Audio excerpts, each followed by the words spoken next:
Hello and welcome back to Beyond the Ruins. We will be continuing where we left off, which, if you recall, is after meeting most of the cast, which is Scott the Tiger, Wilfred, who you actually won't be seeing that much, and Cross, and the Dragon Dude. I don't know if you've met the Skull Guy, but if you haven't, then you're probably going to meet him now. So this will be day 2 and day 3 of what's currently available. And if I recall correctly, the version that I downloaded was like a slightly updated version of build 1, which included like a different intro scene and includes actually day 2 and day 3. But yeah, so we found out that we were apparently in a pod for a while. Time passed, apocalypse happened. We're currently with the survivors who found us, took us out of the pod, and are taking care of us. And everyone seems nice, but of course things, happen. Will they happen here, or will they happen in another update? Who knows? There's things outside. We haven't seen those yet.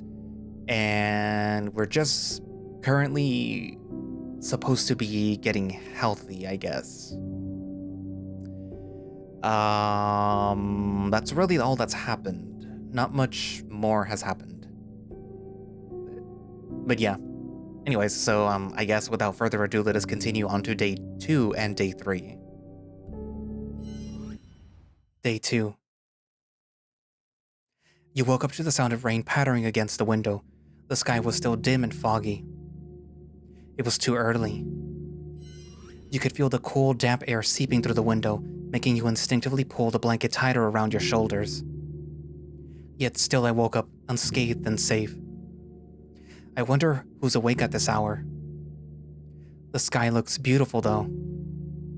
With a groan, I pushed myself up from the rough, lumpy makeshift bed. Stretching to ease the stiffness in my muscles, I took a moment to gather my thoughts before approaching the door.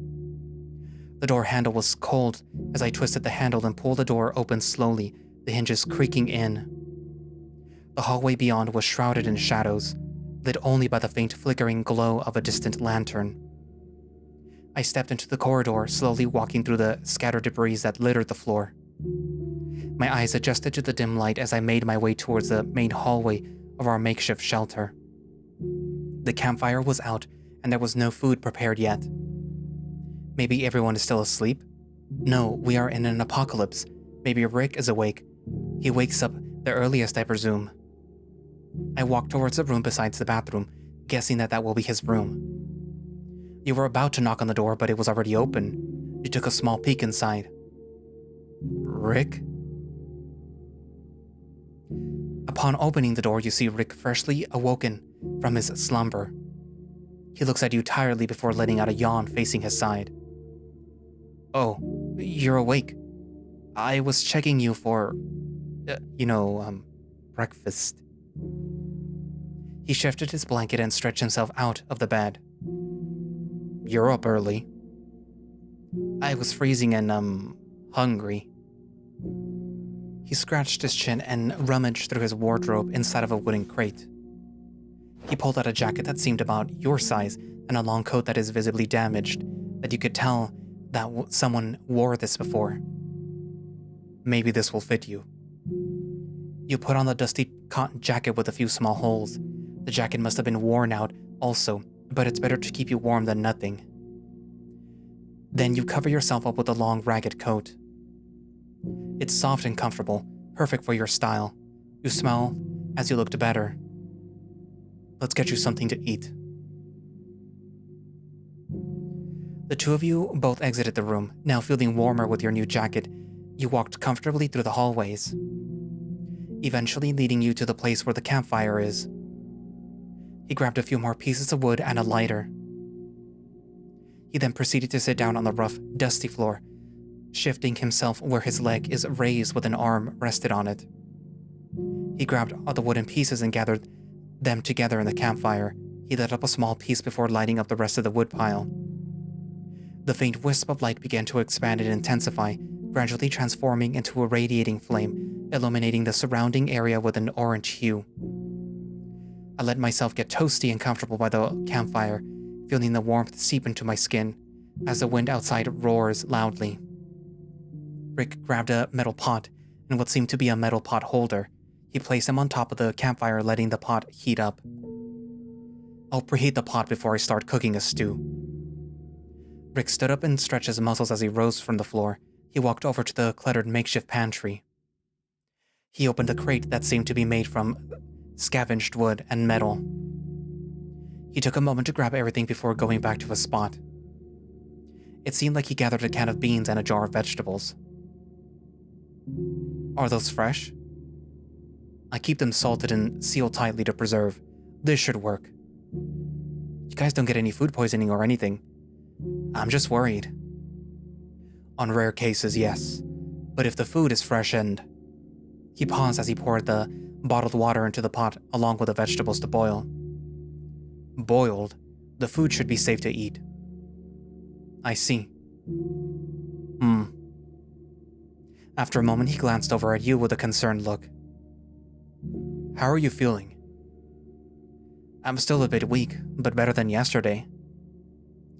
Good to hear. We'll make sure that you get enough food and rest to fully recover.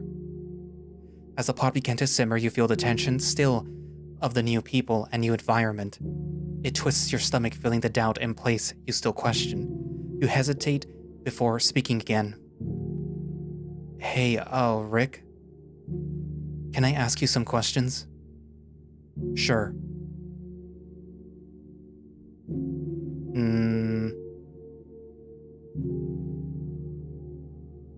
What date is it today?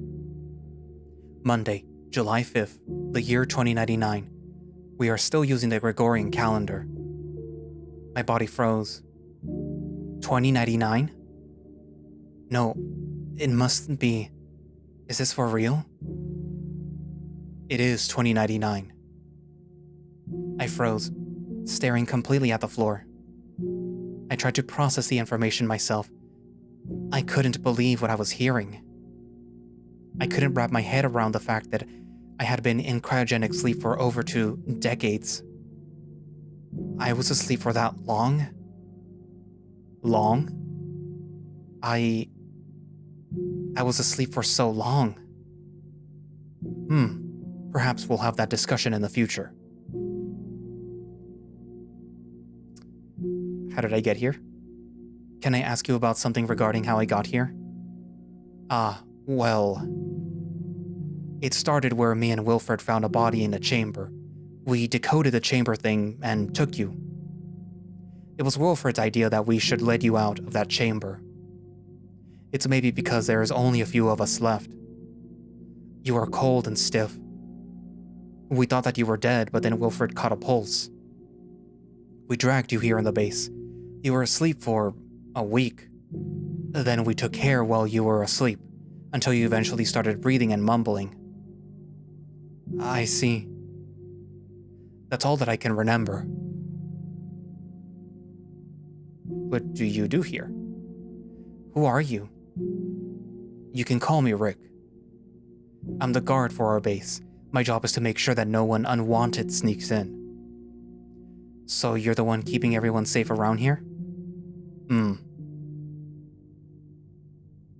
Where am I? Where are we? I asked, gesturing around my surroundings. I stared into the foggy distance. I couldn't help but feel a sense of unease. The surroundings around me looked apocalyptic. The building crumbled, and the sky was covered in a thick layer of smoke. I shivered, feeling small and weak in this vast, desolate landscape. Rick takes a moment to look you over before answering, his expression unreadable. I have no idea either what city or country we are in. This world fell into ruins, and this is only what's left. War took over, then unexplained things happened. But regardless, if I could remember, we are somewhere in Emberhold. Wait, this is Emberhold? Yes, once a peaceful city, now in ruins. I see. Okay, that's all. I see. Thanks, Rick. At think that's all that I can ask. Yet still, I ask, why did you guys take me in? There's something that happened, right?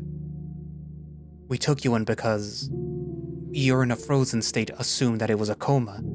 Those machines can't keep up for long to sustain you. So we took you out and fed you. Everyone deserves a chance, even in a world like this. But what if I'm just a burden? What if there was someone else that you could have saved? You're not a burden. You're a part of this group no matter what. This place, these people might be new to you, but they are here for you. Just give it time, and you'll find your place. You need to survive. We all need to. It's hard to see Rick's face with a stoic expression, but somehow behind that is someone who I can trust. There is a big person who can easily tumble me down and tear me apart, but still he took care of me and cooks me a meal that I can eat. It just happened suddenly. I denied and brushed the feelings off yesterday, but it would still linger in my mind. Not now, maybe soon. I'll get used to this new feeling. You took a deep breath, absorbing Rick's reassurance. The warmth from the pot's steam was comforting. The sound of the crackling fire and his words seemed to ease the tension that you were feeling. Thanks, Rick. I guess it's just hard to adjust after everything. I understand. If you ever need to talk, or if you have questions, just let me know. For now, let's get you something to eat. I'll keep note of that. As the stew simmered, filling the room with a rich, savory aroma, Rick gave it a final stir, then grabbed a bowl. He ladled a generous portion of the stew into your bowl, making sure to get all of the beans and vegetables. Here you go, Roger. This should help you feel even better. Thanks, Rick. It's not much, but it works. It's enough. You took a tentative sip from the bowl. It was nothing special, but it works to get you filled. The warmth of the stew gives you tingles against the cool morning wind outside. You feel so relaxed by hearing it. It feels so serene. As you both begin to eat, you hear footsteps coming across the hallways, followed by a scruffy voice. Morning, Rick and... Oh! You're awake quite early. You also seem rocking that new outfit. Scott sits beside you and grabs a bowl for himself. How was your first day here? It's been overwhelming, but I'm alright now. Oh? Adjusting to this new setting after everything that's happened. I mean, living in an urban area where everything is bustling and loud, and then suddenly waking up to those buildings gone and abandoned in a place like this. It's almost surreal. I understand. It must be quite a shift. I felt the same way. The new setting changed me, but I still have Bud here. There's always change, no matter how big and small they are. Some are unexpected, and even those changes keep hurtling you, you still gotta move forward. We're a team in this, all right? Thanks, Scott. You're welcome, Rookie. My name is not Rookie. Stop fooling and go eat your soup. You're messing the whole dramatic vibes here. No need to be sad in an already sad setting. Fine, you're right. You three enjoy the warm stew and the company you have with each other. As you finish your meal, you couldn't help but feel a growing sense of safety in this new environment with these new people. You look around, absorbing the details of your new home. It may take a while to get used to. You both continue to eat in silence. Once the meal was finished, Scott stood up and stretched. That was a good meal for a busy day. Let's see what we can scavenge today. Alright, Rick and I need to head out for lookout duty. We'll be back in a few hours. You go take care of yourself, Wait, I want to see the outside. It's dangerous out there. We can't let you out yet. Don't worry. You'll see it once you're healthy, alright?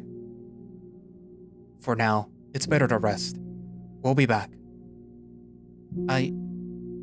Yeah, you're right. I'll see you later, Rookie. I'm alone again. As Scott and Rick headed out for lookout duty, you decided to explore your new home a bit more. The place had a comforting, if makeshift, feel to it, with its salvaged furniture, supplies organized by crates and scrapes of wood and metal. What should I do now? Go bug Kraus again. Yeah, I forgot that I don't know where his room is.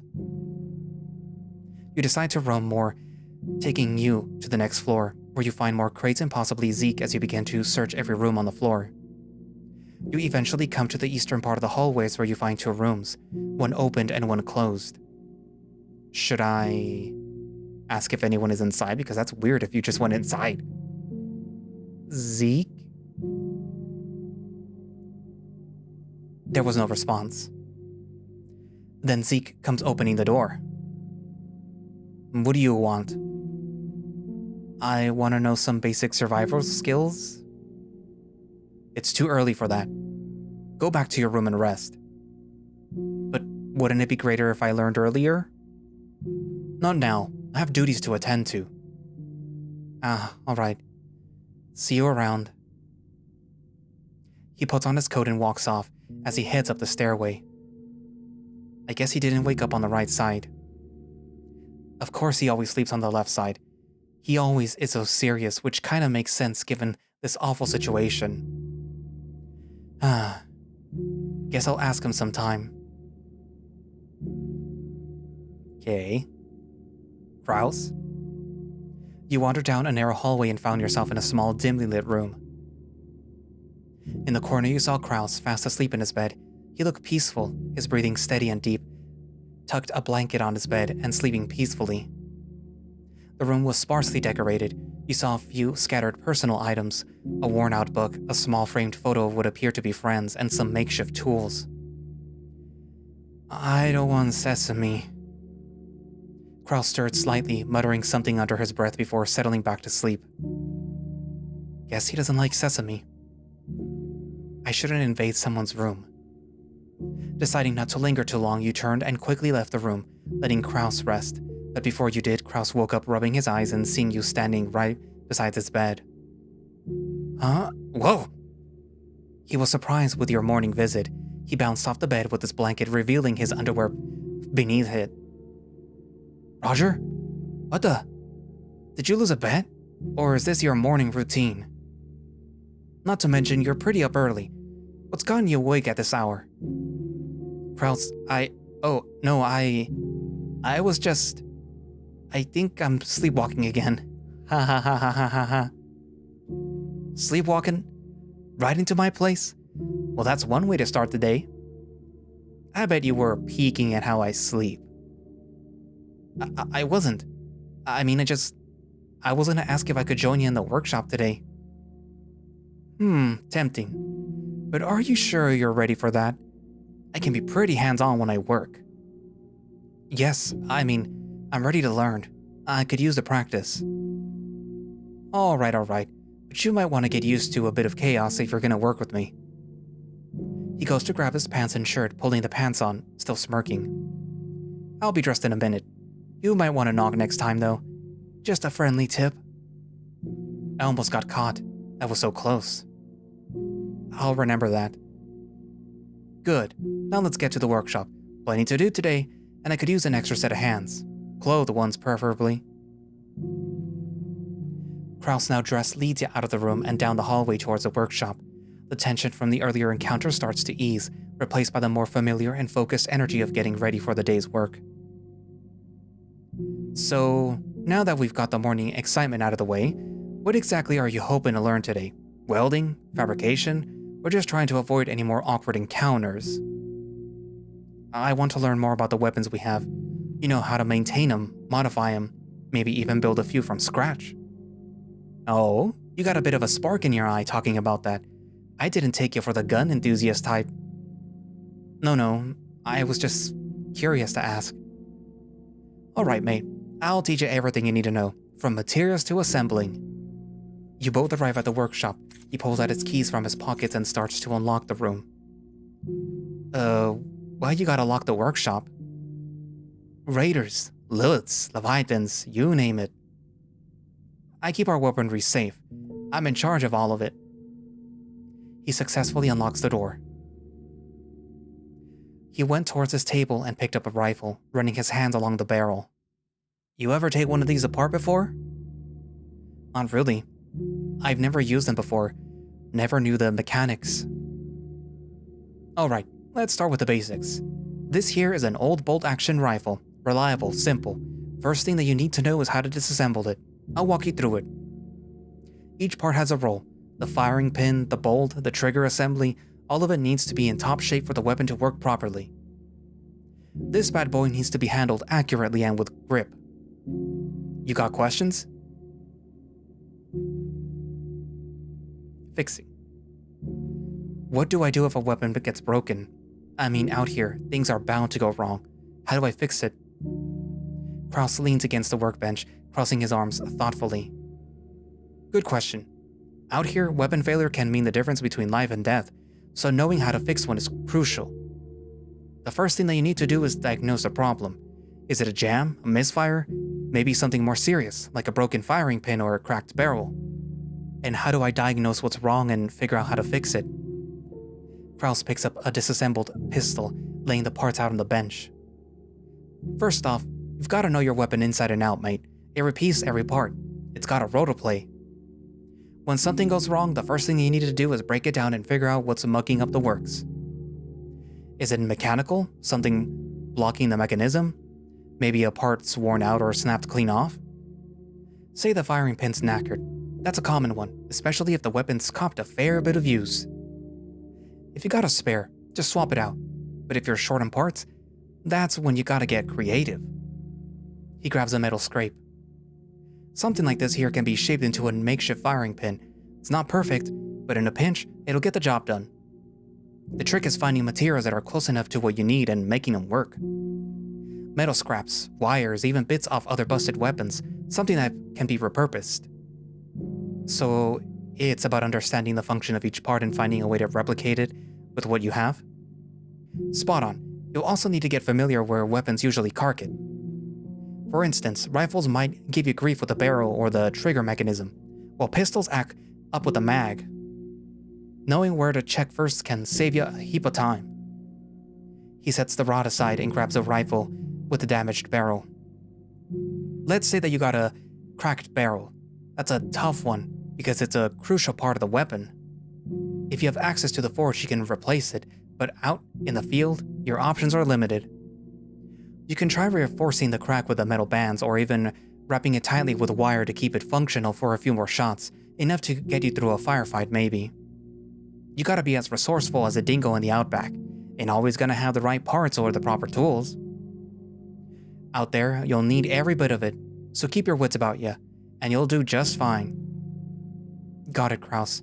I'll keep that in mind. Think that's all you need for now. It's time to get some rest. You sure did wake up pretty early. I guess so. I'll head back to my room. Sleep sounds like the best idea right now. Sleep well, matey. I'll see you later. You too, Kraus. Go lock your doors. I don't want to see you sleepwalking back here. He gives you a teasingly chuckle. I will, huh? I should probably sleep it off. You notice the sound of the rain fading away. The morning rain had finally stopped, leaving behind an earthly scent from the moss underneath that lingered in the air. I want to go outside. The sunrise looks so beautiful. I don't want to break any rules. I'll just go to my room and dream of it. With a sigh, you turn away from the door and head back to your mattress. As you open the door, the light from the small fogged-up window in your room shows a glimpse of the world outside. The first rays of sunlight begin to break through the lingering clouds, casting a soft golden light over the landscape. You let out a quiet sigh, leaning back from the window and making your way to the small bed. You lie down on your side and look at the nearby crate. Slowly you fell into unconsciousness, and it all went dark.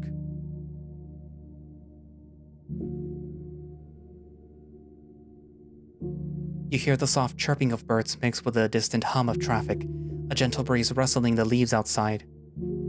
The sun has just started to rise, casting a warm, golden hue over everything.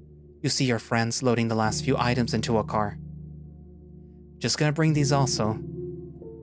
You find yourself outside your friend's house, where boxes are piled up on the lawn. You see your friend loading the last few items into a car. You want to bring that disc of Space Conquest that we always play on weekends? Nice joke. But I will miss those in this place. Moving out for college is so surreal, but I need to. You nod, a bittersweet smile tugging at your lips. The familiarity of the scene feels comforting, but there's a heaviness in the air, an unspoken realization that things are about to change.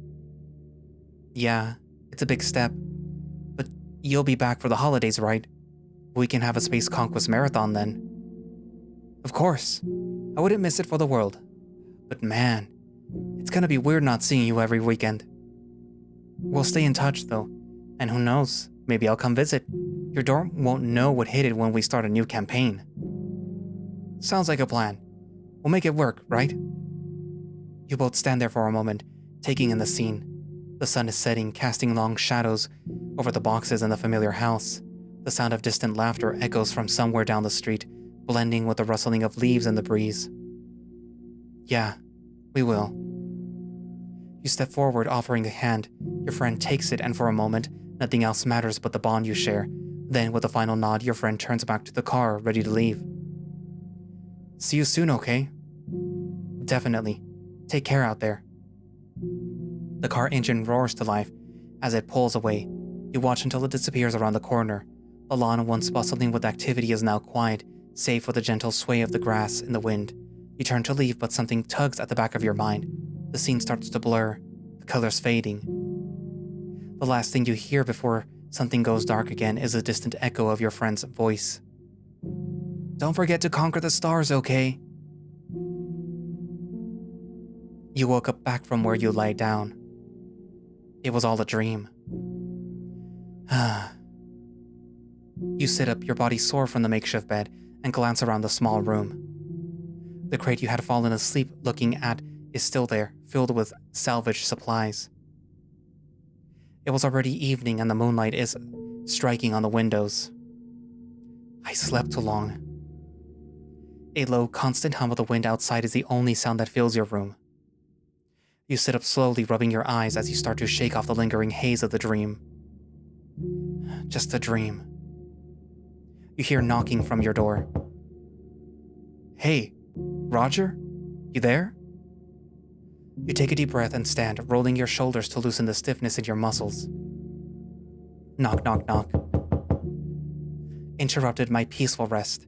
Now it left me wondering why Scott is behind my door. I need some personal space. I don't want to stand up yet. Erg. I'm here. Yet still I stood up and approached the door, not to ignore them. I opened the door. I held onto the knob and pulled it, followed by a creak sound. There I was met by a... As I opened the door, I was initially met by his robust chest. Then I looked up to see Scott. He greeted me with a cheerful smile. Oh, you're awake? You're alright? Sorry to disturb you. I assumed you haven't ate dinner, so I brought sandwiches. He grins, leaning against the doorframe, wiping some sweat off of his brow.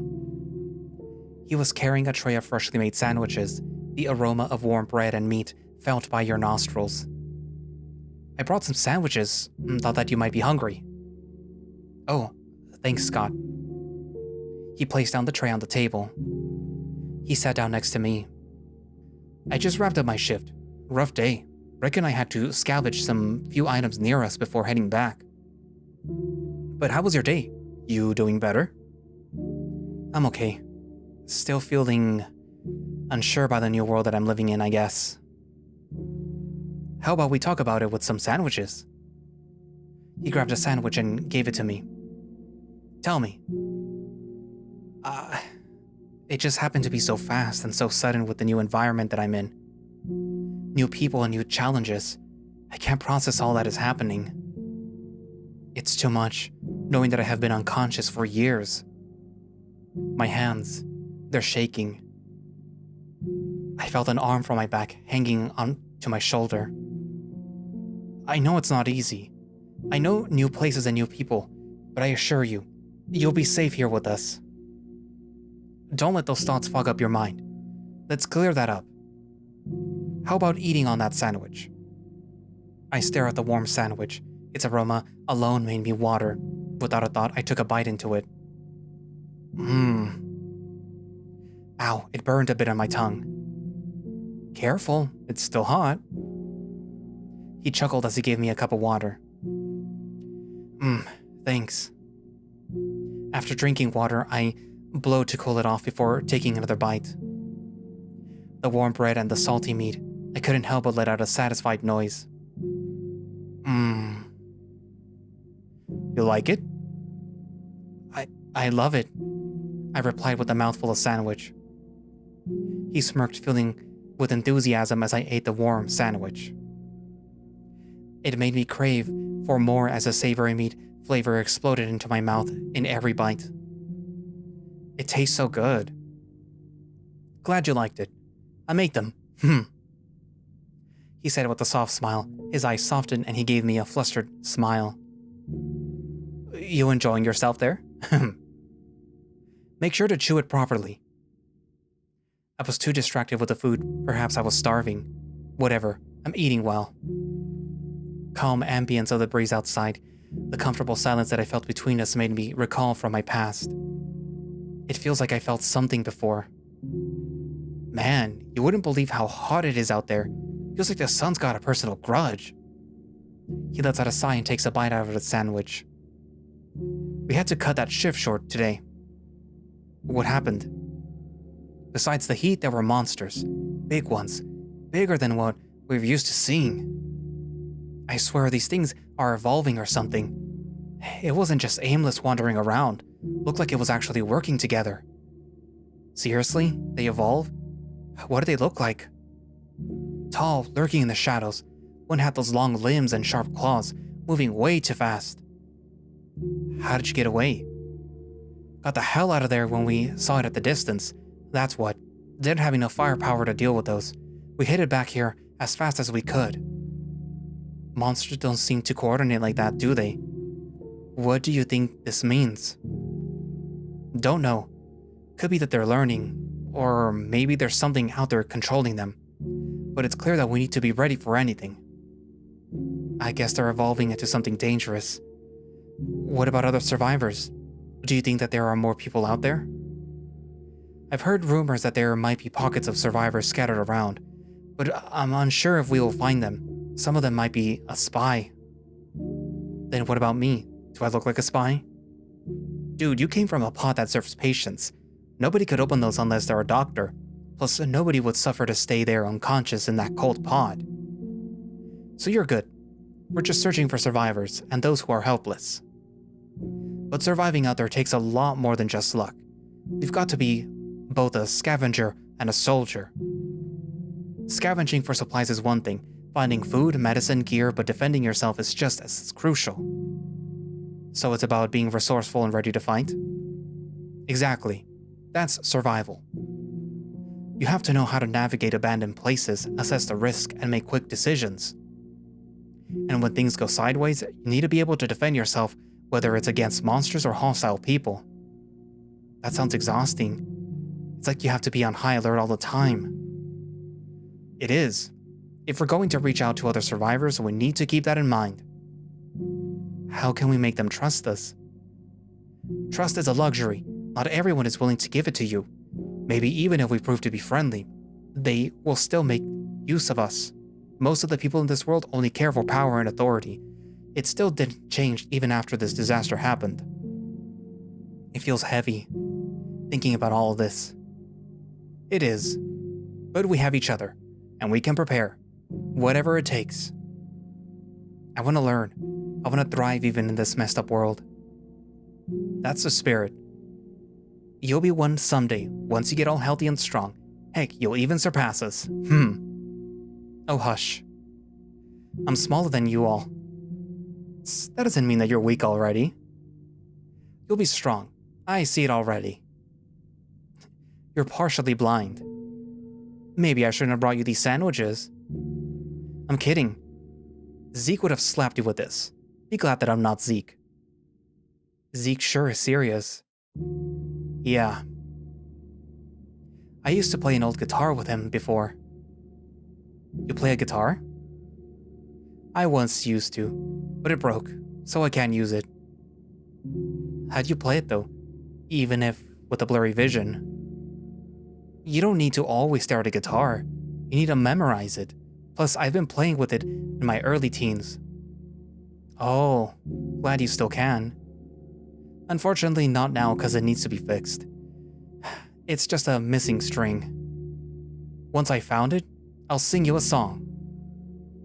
We could use some music around here, even if it's just us trying to make it sound decent. Just gotta be quiet or else an unexpected visitor can come. We could have a little jam session on the roof. It's far up, so not many monsters can hear it. I thought the monsters could climb up. They wouldn't be able to with just bare arms and legs. Good to know, but seriously, you look like you just came out of a sauna. Glancing down at his clothes, which are indeed drenched with sweat, he's been sweating for a while. Maybe it was hot outside, while you who barely move have no to little sweat. What can I say? It was a hot day out there. I think that I might have overdone it. Don't you should wipe yourself before you get sick? It's soaked though. You don't want to risk catching something. I mean, I could, but it feels a bit weird, you know. I'm just stripping down here. It's just us, and it's not like you haven't seen me naked before. You were naked on purpose in that chamber. What can I do? Just change your clothes. It's just that, well, I don't want to strip in front of you. I've seen enough abs today, please. Alright, you win. Just that I hope that it doesn't make it weird. Scott stands up, pulling his shirt over his head, revealing a sweaty, toned torso. He wipes his brow with his shirt. There, happy? Much better, see? That wasn't so hard. Yeah, just don't start making comments about my abs or something. I also took off my clothes so that we are equal. Hey, what are you doing? Here, so both sides are fair. I don't have intentions to see you naked, but the chances of getting a cold with that drenched shirt is unsafe. You're right, but... Look, I saw a lot of abs today. Maybe I should show you mine, if I only have one. Now don't compare yourself to someone who's been outside training. Of course you will be skinnier. But again, you'll be muscular once you're healthy and ready. I mean, even if I become muscular, I'm still small. I'm vulnerable. Nah, being tall has its cons. Come on now, don't berate yourself. You'll be strong like us someday. Yeah, maybe. A gentle pat felt on my back, telling me that it's okay. Somehow I feel lighter with this comfort. Hey, Scott? About those monsters that you saw earlier. You mentioned that they were organized. What exactly did you see? Like, what kind of monsters are we talking about? Yeah, it was something else. They call them Leviathans. Leviathans? What do you mean? Are they really that big? Yeah, they're massive. I've only seen a couple up close, but they're easily the size of a truck. These things have elongated bodies, rough, scaly skin, and they move like they own the place. It's like they're designed to intimidate. Why you ask? I've been hearing about monsters like Liliths and Leviathans. Liliths, they travel in packs and are small but extremely agile. Think of them like a cross between rats and rabid dogs. Next are the Hydras, which are stealthy, serpentine creatures and tend to stalk their prey from the dark. They are mostly found in slimy ceilings. Yikes. Oh, there's more of them. There are more, but it's getting late. You woke up pretty early. We can discuss this sometime. For now, you need to rest again for tomorrow. He wipes off his sweat from his now dry clothes as he stood up. The way he looks in this angle. Wait, I shouldn't have looked at him like that. I looked away instead of staring at him. It felt so awkward and just shrugged it off. Today just feels like time is rushing. I feel like today seems short. Well, sleep is required to improve your health, or maybe you just enjoy our time together. That cheeky smile, of course. I did besides your bare chest and abs. I did enjoy your comfort and the sandwich. I just don't have the guts to speak up. Yeah, I did. I'll take note of drying myself before talking with you. He knew. It's over. And argh, such a tease. Alright, good night, Roger. I'll see you tomorrow. See ya, Scott. He gently closed the door, leaving me alone again in my room. Arg, am I obvious? I mean, I did enjoy the overall comfort, but maybe it's just that. Maybe the others noticed me also. Arg. Today is such a mess. Is this even a tradition to them? I keep seeing abs here and there. Well, besides Zeke, he seems infuriated about it. Sweaty and glistening. Rick also. He's huge and with that build, and Kraus has a... Nah. I gotta stop daydreaming about them, and I need to be dreaming. I'm gonna rest myself for today. Today just feels like a filler episode with a bunch of men being shirtless. I mean, I like men. Let's see what I have for tomorrow. Good night, desolate world.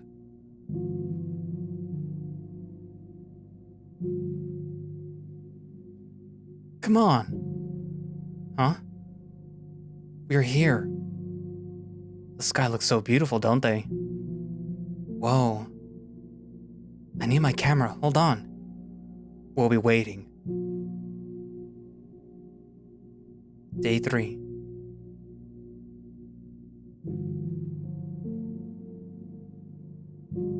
The morning sunlight beamed through the room as I woke up to consciousness. I groggily opened my eyes, blinking away the remnants of sleep. The soft morning light greets me with a cool atmosphere wind. With a stretch and a yawn, I swayed my legs out of bed and padded out the room. Of course I need to go to the bathroom as a morning routine. I went to the bathroom, which I'm sure is somewhere here near Rick's room. I went towards the toilet bowl to relieve myself. As I do so, I see mold on the walls, cracks as well. After I'm done, I zip up my pants and go to wash my hands. I grab the usual lavender soap I see on the sink. I wash my hands thoroughly. After that, I wash my face, scrubbing off any eye gunk I have. I finally rinse off the water and use a towel to dry my face.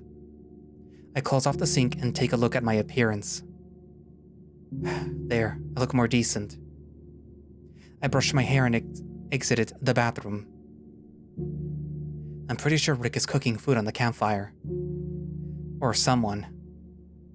As I walk my way to the kitchen, there I found Rick sitting on the floor beside the campfire, sipping a cup of tea with a book in his hand. Morning, Rick. He looked up from his book, his gaze meeting mine. Morning, Roger. I decide to sit down and join him at the campfire. Can I have some tea? Sure. I pour myself a cup of tea and take a sip. It was bitter. Blech. I need water. Rick handed you a bottle of water, and he seemed unamused. You don't like lavender tea, I see. I can't handle herbal tea. Do you guys have some milk or a creamer? We don't have both. That was unfortunate, I guess. I'm not drinking tea today, but I can't waste this cup. Gulp. I took a brave sip of the tea and hoped for the best. It's too bitter. I need water to wash it down. After an uncomfortable experience of drinking poison, I asked Rick, Do you like black tea? I see that you're handling it well. I don't like it. I need something to wake me up. I see. This guy sounds like he has a high pain tolerance. I can't handle that. In his big and brawny stature, I assume he do. How are you feeling? Oh, I'm doing alright. Albeit better now. That's good. He took another sip while reading something. He's still quiet as ever. But somehow his silence feels more welcoming than yesterday. Seems today is peaceful. Too peaceful.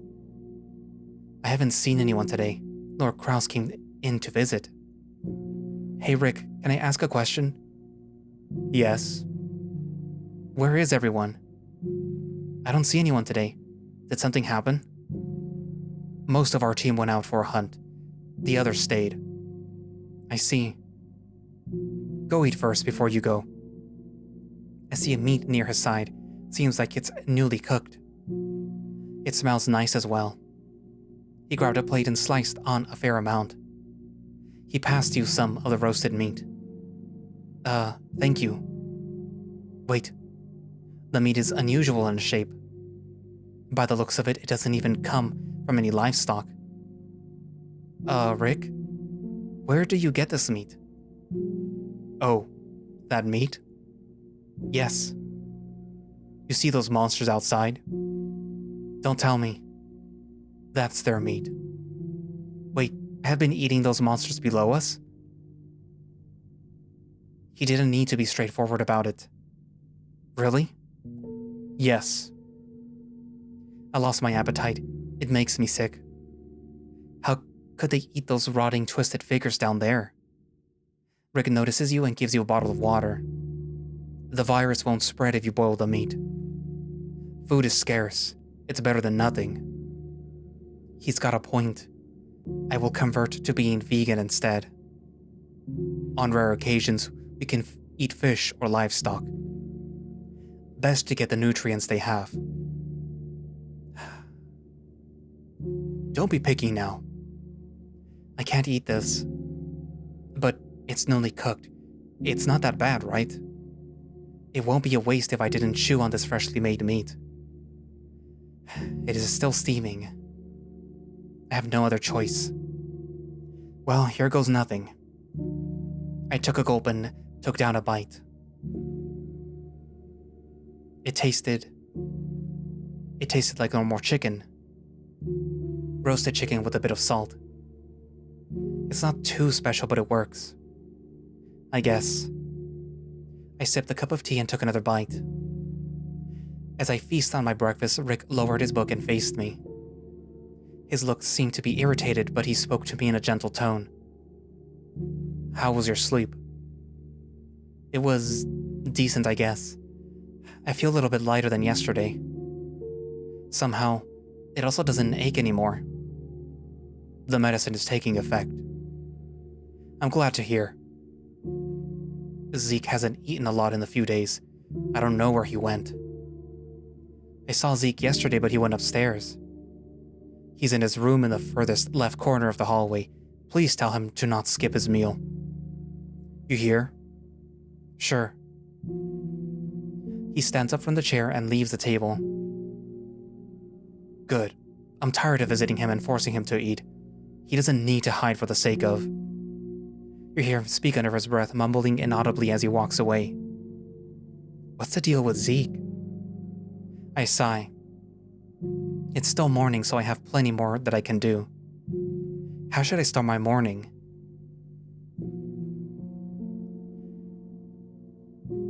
Visit Zeke? Maybe I should visit Zeke in his room. He looks like he is the one who is experienced here. Maybe I could get some guidance or insight. I hope that he's awake, though.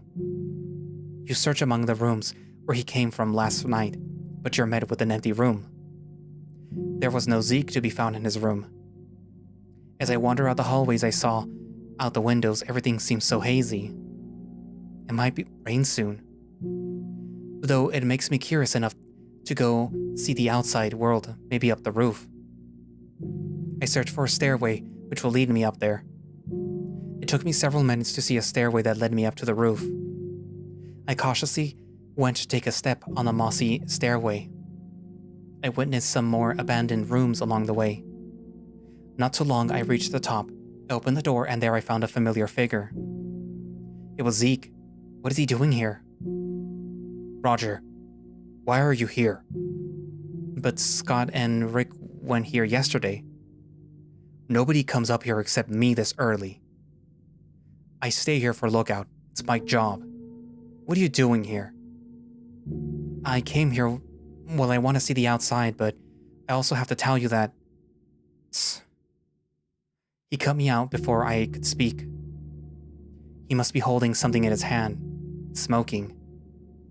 Is he smoking? Wait, yeah, he is smoking. He does work for a lookout. He takes a puff before blowing off. Get out. You haven't eaten your breakfast yet. Guarding the base is much more important. I don't need any distractions. Get out now. Okay, I will. Just that Rick wants you to eat. I left the rooftop.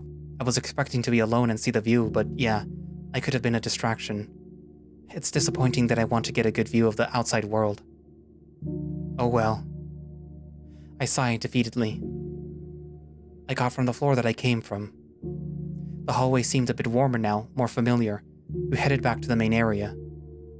Now what? Hallways? You have nothing to do and decide to wander out the hallways. You stumble upon some crates and boxes. In a fairly lit hallway by the golden sunlight outside, you are quietly observing the moss-covered walls of an abandoned building base, dusty vent filters on the ceiling, and moss, when suddenly you collide with a hulking figure. Sorry about that. Didn't see you there. Oh, no worries. My fault. I was just looking at the moss. Ah, a recruit, huh? I haven't seen you around. The name's Victor. Hi, Victor. I'm Roger. I just got here 2 days ago. You going somewhere? You seem lost. Do you need help finding your way around? Like a tour? You could say it like that. Sure then.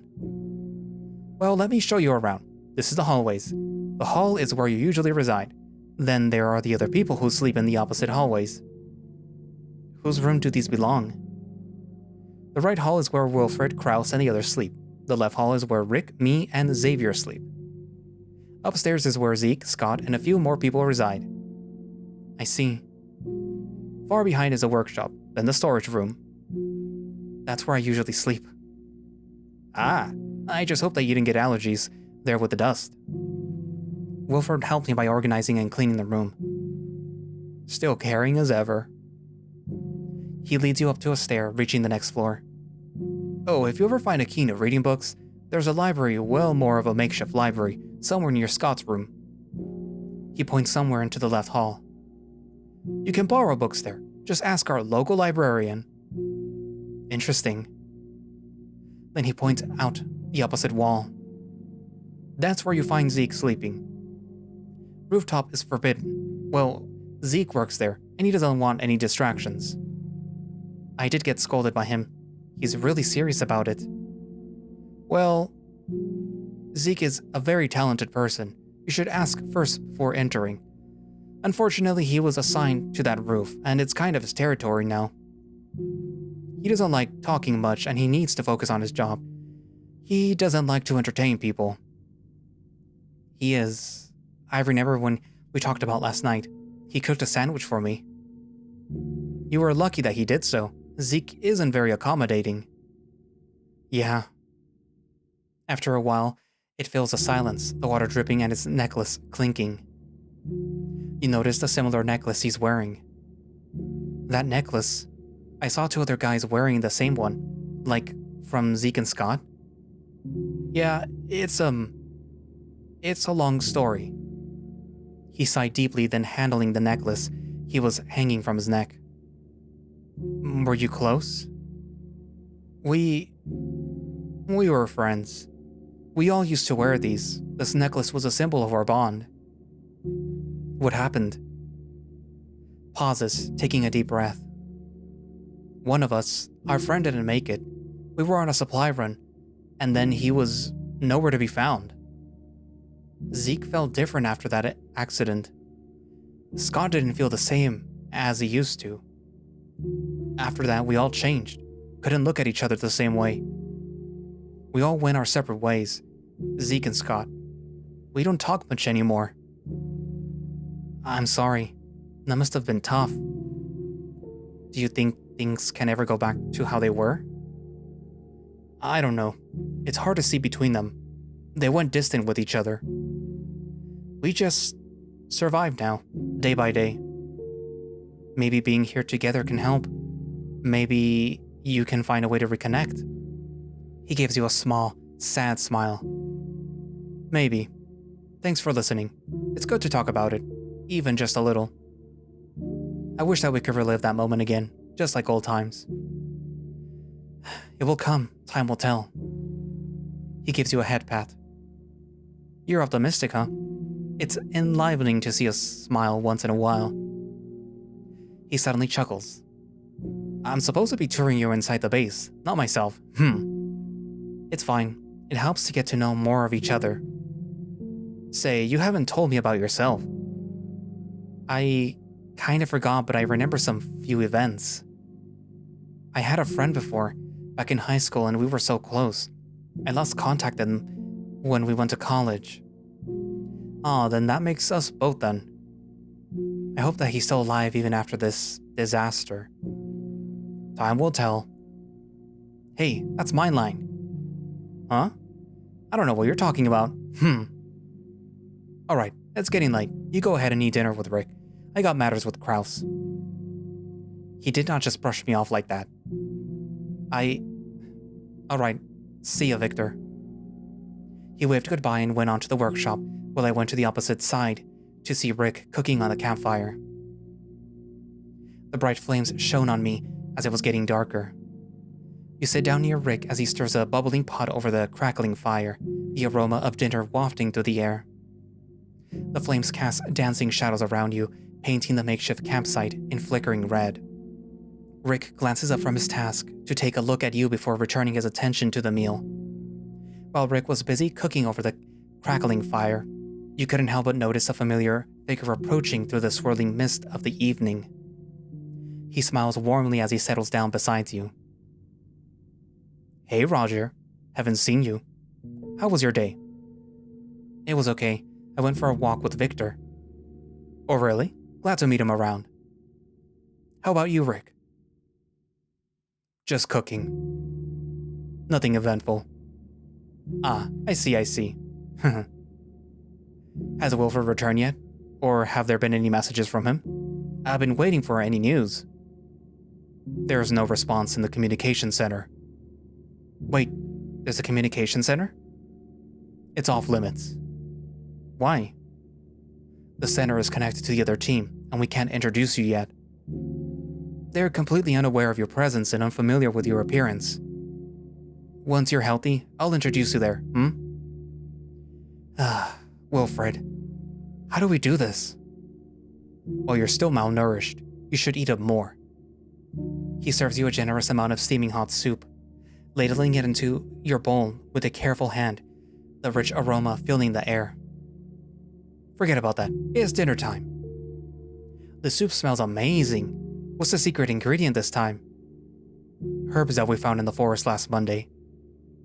Herbs, huh? I hope that it's not the one that made us all sick last time. They're safe. I checked. That happened? Yeah, a few months ago, we found some wild plants and thought that they were edible. Turned out that they were pretty toxic. How did you all recover? Thankfully, we had some active charcoal and a lot of water, but it was a rough couple of days. Lesson learned. No more picking plants without asking Xavier. I've been hearing. We don't need another night of everyone doubled over in pain. We had enough work for the week. How's the supply run planning going? Low on fuel and batteries. Any word from them yet? Not yet. They should be back by dusk. I hope. I wonder what they brought back. He looks at the campfire, the flickering flames casting dancing shadows across his face. His eyes reflect the light of the fire as he delves deep into his thoughts. He seemed like he remembered something that should have been forgotten. After a long moment, he sighs, his breath visible in the cool night air, before finally speaking again. You alright? Yeah, it's just stuff. He changes his tone to a more cheerful one. I've been thinking, maybe we should start looking for an alternative energy sources. Like solar panels or something. It will ease us more in energy consumption. Not easy in this place, it's always foggy. True, plus we'll need to find a safe spot to set them up. We can't risk them having them damaged. How about installing windmills? I went upstairs earlier and let me tell you, it was windy up there. I think it's perfect to set up a windmill at the rooftop. But we also need to learn how to maintain them. Maybe we'll set it up once we find one in our next scavenger hunt. We need several parts and cables, but it's worth a shot. We'll think about it. Speaking of shots, have you checked on the ammo stockpile? We'll need to make sure that we're ready for anything. Counted this morning. We're okay for now. Good. We'll need those on our next scavenger hunt. Those monsters won't wait forever. Alright, let's finish up here and get some rest. Tomorrow's another big day. After finishing his meal, Scott wipes his hands off in his pants to get rid of any crumbs. He slowly stood up, stretching his back as he did so, and then turned to face my direction. We'll be away tomorrow for a scavenge hunt. Get some plenty of rest, alright? He offers a hand. His palm looks calloused and worn. I hesitate for a brief moment before grabbing it. I managed to stand up, my legs still a little wobbly. As I steadied myself, he gave me a gentle pat on the back. Let's get you to your room. We're leaving, Rick. Good night. He leads you to your room along the dimly lit corridors, and both of you walk calmly back to your room. The footsteps echo softly against the stone walls, along with the distant sound of dripping water. Not too long, you both eventually arrive in your room. Make sure to get enough sleep, alright? Night-night, Roger. Good night, Scott. He patted your back and waved off, gently closing the door. You smiled and went to your makeshift bed. The bed feels soft, welcoming me with its cold yet strangely comforting embrace. The pillow's soft embrace, cool against my mind, pulling on the blankets with its warmth. I look at the wall one last time before ending my day. There again in the darkness, but with a bit more comfort. Today wasn't bad. I get to know more of the people. Get to talk with them more. And I'm sure that I won't get lost again. It's time to sleep.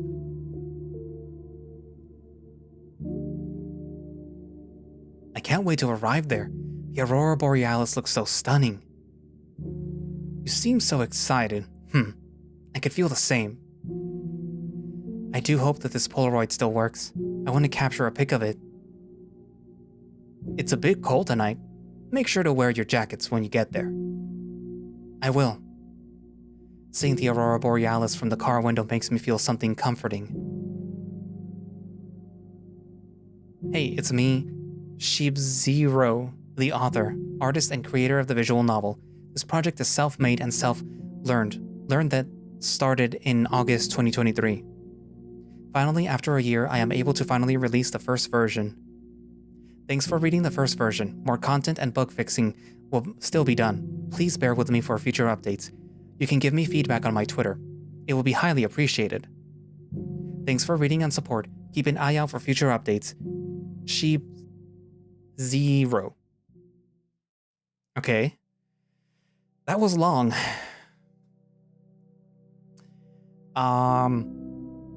Obviously I would say it's a very rough update because, there was a lot of grammatical mistakes that made it a little hard to read. As the person said, they are doing this all by themselves. So, we can cut them some slack on that for now. I think going forward, it might benefit the story to have somebody proofread it a little. There are some places where you repeat yourself a little. Like saying like, oh, I've gone to my room. My room, this is my room, and I'm gonna stay in my room. Like, you could probably cut some pieces off so that it feels a bit more cohesive, that the story flow is a little bit better. Also, sometimes in the dialogue where it just sounds a little weird, especially at the beginning. I know, at least I think they did, release a slightly revised version of the beginning, but I don't know if that was what I'm reading now or if it's something that I am not reading. I'm pretty sure that this is what I'm reading now. Because I re-downloaded it before I started reading. Overall, I'm not sure where it's going yet because, this is the first build. We're 3 days in, barely, but, I'm assuming eventually that you will be getting out, exploring, etc., and it's going to be similar to what One Last Time or something like that, where it's this one guy who's looking for their boyfriend, and you end up finding some survivors, etc. So it might be like a similar setting. I'm not saying that it's going to be the same or anything like that. It's just going to be something similar. We might eventually see some of the monsters that they're talking about. But really, I don't know yet. So I'm just making predictions, okay? This is not what's going to happen. This is just a prediction. Am I excited? I am interested. Like, visually, it looks nice. But that's about it. That's all that I can say at the moment about it. But like I said, the writer maybe might want to find somebody to proofread the visual novel a little first. I mean, really, that's all that I could say that you might want to do right now. Just a little bit of proofreading to help the dialogue and the way that it reads feel a little bit more natural. But like, really, that's most of what you just need to do right now. Yeah, I mean, what are your comments, people? Write it down in the comments. And thank you for watching/listening. If you would like to read Beyond the Ruins or stay up to date with what's going on with it, you can do so by going down into the link in the description, which should have a direct link for the itch.io page where you can download the game and play it.